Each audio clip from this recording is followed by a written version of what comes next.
Se ubicará un objeto al costado del paciente por debajo de su horizontal y por fuera de la línea media. Este deberá levantar el objeto realizando una inclinación lateral del tronco y llevándolo hasta el lado contrario por encima de la línea horizontal, por fuera de su línea media y por fuera del límite de estabilidad. Se ubicará un objeto por debajo de la línea horizontal del paciente, por fuera de su línea media y por fuera de su límite de estabilidad. Se le pedirá al paciente que levante el objeto con la mano del lado contrario y una vez lo agarre lo suba por encima de su horizontal, por fuera de su línea media y por fuera del límite de estabilidad, poniéndose de pie mientras lo hace.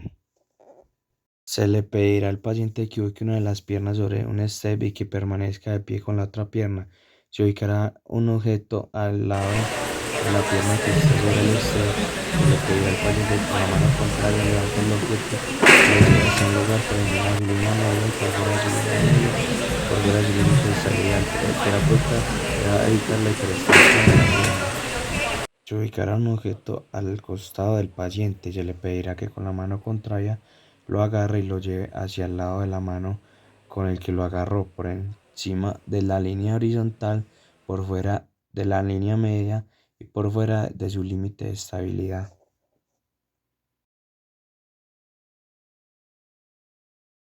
El paciente estará ubicado sobre una banda sin fin a una velocidad constante con la ayuda de órtesis en los tobillos para mantener el alineamiento del segmento e intentará caminar durante 6 minutos la mayor distancia posible. El terapeuta estará detrás corrigiendo el alineamiento de los segmentos de ser necesario. Se ubicará enfrente del paciente un obstáculo a media altura y se le pedirá que pase por encima de este sin tocarlo, realizando una flexión de cadera de 90 grados y luego una extensión de rodilla. Deberá hacerlo con ambas piernas. El terapeuta deberá corregir el alineamiento de los segmentos de ser necesario. Se ubicará un step bajo enfrente del paciente y se le pedirá que camine por encima de este apoyando una de sus piernas sobre el step y realizando una extensión de rodilla completa, luego descendiendo por el otro lado del step manteniendo un movimiento coordinado y realizarlo lo más lento posible. Vamos a hablar sobre la actividad número 8. En este caso es una actividad dedicada para Juan José específicamente, pero involucra su contexto que sería su familia. Es una actividad que deben realizar en casa y es para mejorar el estreñimiento y la constipación. El estreñimiento es algo muy común en las patologías de lesión medular y especialmente en la espina bífida o mielomeningocele. En el caso de Juan José, aparte de las otras patologías que se diagnosticaron, tiene vejiga neurogénica hiperactiva, lo cual afecta su control de esfínteres de una manera mínima. Para el manejo de la vejiga, él ya tiene como tal cateterismo, entonces no hablaremos de esto porque sus padres le realizan cateterismos de 2 a 3 veces por semana. Lo hacen normalmente cuando le está doliendo la vejiga y no puede ir al baño. En el caso del intestino grueso, él sí tiene contracción anal voluntaria y sensibilidad anal profunda, pero sí padece de constipación y estreñimiento. Para mejorar esto vamos a emplear una bolsa trabada, que es un enema. Entonces, estas son las bolsas que utilizan normalmente las mujeres cuando tienen un cólico menstrual, la llenan de agua caliente y se la ponen encima del vientre. También tiene un accesorio que es esta manguera, ¿cierto? Entonces, lo que se hace es llenar la bolsa de agua. Como es un niño tan pequeño, no se llena la bolsa completamente porque es demasiado líquido, sino que se llena máximo hasta la mitad. Incluso se puede hacer con 3/4 de la bolsa. Es más que toda tolerancia pues de Juan José. Se llena de agua, se cierra la bolsa como tal y esta manguerita se introduce a través del recto de Juan José y se pone esta manguerita, ¿cierto? Esta manguerita en la punta se puede lubricar con vaselina o con alguna crema hipoalergénica que no vaya a irritar a Juan José y ya se introduce lentamente en este orificio. La bolsa se debe poner a lo alto para que la gravedad ayude a bajar el agua. Una vez el líquido esté introducido en el recto, en el intestino grueso, Juan José debe retener a tolerancia y debe acostarse sobre el lado izquierdo. Cuando ya él tenga la sensación de ir al baño, simplemente se traslada a Juan José al baño y él va a hacer en este caso sus deposiciones. Los beneficios de hacer un enema es que va a mejorar la motilidad intestinal y la peristalsis y va a ser muchísimo más fácil hacer esa deposición para Juan José. No se debe hacer todos los días porque esto puede tener un efecto negativo sobre la microbiota intestinal. Entonces lo recomendable es que no se haga más de 3 veces a la semana. Idealmente solo 2 veces y solo cuando él tenga mucha dificultad para ir al baño o lleve muchos días sin hacer deposiciones. Esto puede mejorar el estreñimiento y la constipación que está relacionada con la patología del mielomeningocele. Vamos a hacer una actividad que es para el ascenso y el descenso de las escaleras. Juan José, por medio de sus padres, nunca podía intentar bajar o subir escalas porque siempre que se va a desplazar, por ejemplo, al primer piso o va a salir de su casa, sus padres siempre lo llevan cargado y siempre bajan en ascensor. Pero es muy importante reentrenar el patrón de marcha dedicado como tal a bajar y subir escalas. Juan José sí está en la capacidad de sostenerse de las paredes y desplazarse con ese apoyo o utilizando el caminador que él usa cuando está, por ejemplo, en su guardería o está ahora en la calle. La posición del terapeuta en este caso es al lado de Juan José en sedente. Y a medida que él va bajando las escalas, el fisioterapeuta se va deslizando por las escalas para acompañar en el movimiento. Vamos a hacer la primera variación del ejercicio, que sería, nos ubicamos inicialmente, solo lo vamos a hacer con 3 escaleras inicialmente, no vamos a bajar muchas, solo 3, tanto subiendo como bajando. Entonces Juan José se va a ubicar y debe tener un pasamanos que le dé soporte y el fisioterapeuta puede estar, dependiendo de la situación, como les dije, sentado en el piso o el fisioterapeuta le puede dar la mano a Juan José para darle también soporte.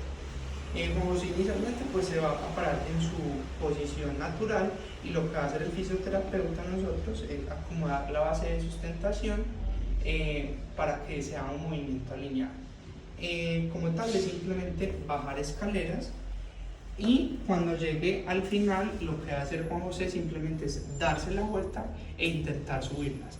Bajando escaleras seguramente no tendrá tanto problema porque bajando escalas no se debe hacer tanta flexión, no se debe hacer flexión de cadera como lo es subiendo escalas. Entonces al subir seguramente vamos a necesitar movilizar ese miembro inferior para conservar esa alineación y que no haga las circunducciones de cadera y no deje caer los pies hacia adentro. Entonces subiendo las escalas es lo mismo, debe tener soporte de pasamanos y el fisioterapeuta al lado para evitar que se caiga y lo único que debe hacer es subir las 3 escalas. Este ejercicio se va a utilizar en el plan de intervención con Juan José. Vamos a hablar de la actividad número 10, que como tal no es un ejercicio físico, sino que es una actividad relacionada a los factores contextuales y a los factores familiares de Juan José. Entonces, es un niño que no recibe terapia, no tiene ningún tipo de atención ni fisioterapéutica, ni psicológica, ni psiquiátrica, ni es de trabajo social. Y esto es algo bastante preocupante porque sabemos que la atención temprana del mielomeningocele va a definir que el pronóstico de marcha sea más favorable, ¿cierto? En caso de tener terapia. Como él no tiene terapia, su pronóstico de marcha a futuro no es que sea el mejor. Los niños con mielomeningocele deben tener atención constante tanto desde fisioterapia como desde el grupo interdisciplinar. Y lo que queremos con esta actividad es darle conciencia a los padres sobre la importancia de que él vaya a terapia. Él no va a terapia porque no tenga los recursos, sino que no va es porque sus padres no tienen la educación suficiente para entender lo importante que es que él vaya a terapia. Sí realizó algunas terapias antes de la pandemia, cuando tenía aproximadamente 1 año, pero eran unas terapias obsoletas porque eran terapias basadas en movilización pasiva, cosa que funcionalmente no tiene mucho sentido en un niño que es hiperlaxo, hipermóvil de cadera y con unas rotaciones tibiales tan exageradas como él tiene. Él hasta la rodilla es totalmente hiperlaxo, hasta la mitad de la tibia, ¿cierto? Hasta la rodilla es muy laxo, de la mitad de la tibia para abajo es muy espástico, o sea que su tobillo y sus pies tienen la movilidad muy restringida porque no se mueven, son básicamente congelados, sus dedos no se mueven, su apoyo en pie siempre se va hacia adentro, entonces sale este pie quinovalgo que aunque a él le corrigieron quirúrgicamente, sigue estando presente cuando no tiene las ortesis puestas. Entonces, esta actividad está muy relacionada a educar a su familia en que el niño debe empezar a recibir terapia y terapia constante, mínimamente 3 veces a la semana, y que sea una terapia que no sea basada en movilización pasiva, que es obsoleta, una terapia que tenga los estímulos neurofisiológicos y estímulos neuromusculares suficientes como para reentrenar el patrón de marcha de Juan José, reentrenar las transferencias de sedente a bípedo y de bípedo a sedente, y las transferencias como tal dentro de su casa, o sea, la locomoción dentro de su casa y fuera de su casa. Los padres de Juan José nunca lo han dejado intentar bajar escalas, no porque él no puede intentar, sino porque el miedo de ellos a que se caiga o que se lastime hace que cuando sea, ellos viven en un tercer piso y cogen ascensor pues para bajar con Juan José o bajan las escalas. Nunca se han dado la tarea de intentar a ver si él qué hace con su propio cuerpo para bajar escalas, qué adaptaciones empieza a hacer él.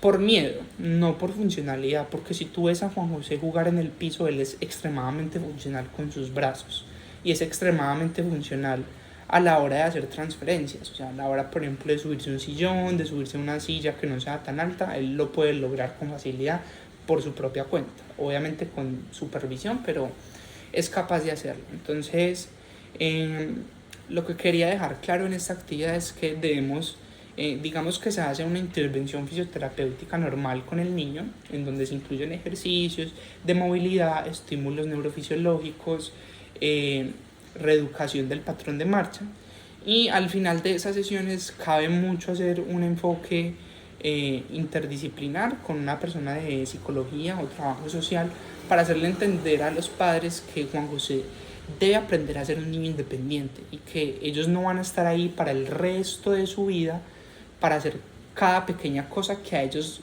les da miedo, porque Juan José se puede lastimar, se puede caer.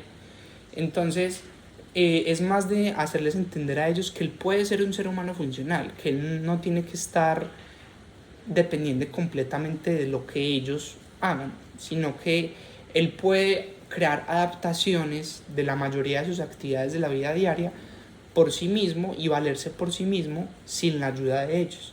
Y esto solo se logra a través de la educación constante de sus padres. En este caso también se puede incluir pues a sus cuidadores secundarios, o sea, a sus profesoras de la guardería, a su abuela, a sus tíos, que son personas con las que llega a compartir Juan José. Entonces, básicamente esta actividad es de hacerles tomar conciencia a sus padres de la importancia de la fisioterapia y de la importancia de crear un plan de intervención constante para Juan José y así mejorar su pronóstico de marcha a futuro.